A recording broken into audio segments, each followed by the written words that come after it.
So there's a saying that says success are not the best teachers, but failures are. So what I want to do in this video is actually share some of my failures with you guys when it comes to Amazon FBA and how I was able to scale my Amazon business from 0 to multiple 7 figures. And I'm sure you've seen the picture where it says what success most people think look like, but what it actually looked like. So I kind of want to share some of the top 3 mistakes that I made on my Amazon journey so you guys don't have to make the same mistake. The first one is definitely the fact that I did not have a mentor. Tony Robbins said the easiest and the fastest way to learn something is to learn it from someone who's been there and done that. When it comes to Amazon, at the beginning, it was just YouTube and Google, right? There's a lot of misinformation online right now. Anybody can start a YouTube channel. You don't know how much money they've actually made on Amazon, right? So for me, it was a lot learning from people like them.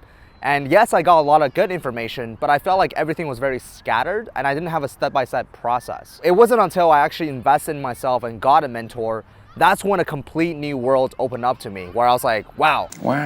I didn't even know that, you should do this, you should do that. And it was a lot more serious because a lot of it was, one-on-one mentoring. So that was by far the biggest mistake. But I think even before that, the reason why I didn't have a mentor is because I thought of this more of a side hustle, a hobby. That's one thing I realized, is that everything works. Amazon works, dropshipping works, Shopify works, everything works.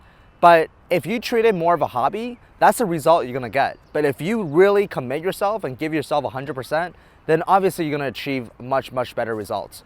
So I think the reason why I didn't invest in a mentor is because I wasn't 100% committed, I wasn't 100% in. But when I was 100% in, that's when everything changed. So that's number one. Number two was definitely the fact that we got comfortable. Our Amazon business was roughly doing about $200,000 to $250,000 a month. That, in terms of profit margin, we're doing about 40%. So I live in Canada, I make US dollars, so that's an extra 30% on top. And I became very comfortable. And by no means, it's a great place to be comfortable at. But the reality is that if you do not keep launching products, if you do not improve yourself, you could potentially get overtaken by other competitors.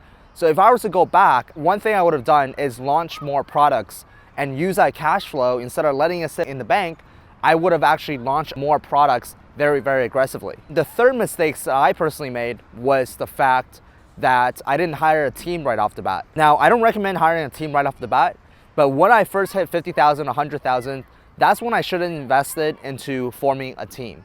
Basically for us, our Amazon business has really tapered off in a sense that we're still doing about $250,000 a month. But what we're doing now is that we're actually focusing on building a team. Personally hired a personal assistant to help me with a lot of these tasks.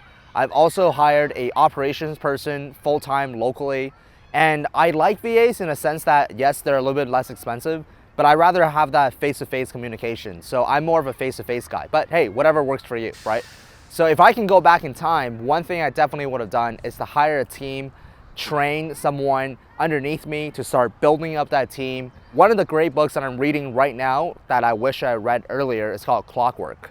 So make sure you guys pick that up book on Amazon if you want to learn how to build a team and really building a system.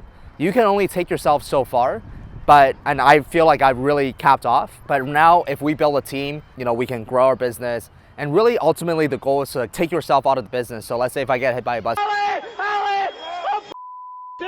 tomorrow, our business can still run by itself. That's a really quick video of the 3 mistakes I personally made. Of course, there's a lot of other things, but I would say if I were to go back in time and really pick 3, those would have been the 3 mistakes that I would have loved to just, get it over with back then. So anyway, if you like this video, give it a thumbs up. It will really help the YouTube channel. Comment down below. Join our Facebook group as well. All the link description down below. We'll have a podcast. We'll have a Facebook group. All that good stuff. So make sure you check the links below, and I'll see you guys in the next video. So what I want to do in this video is actually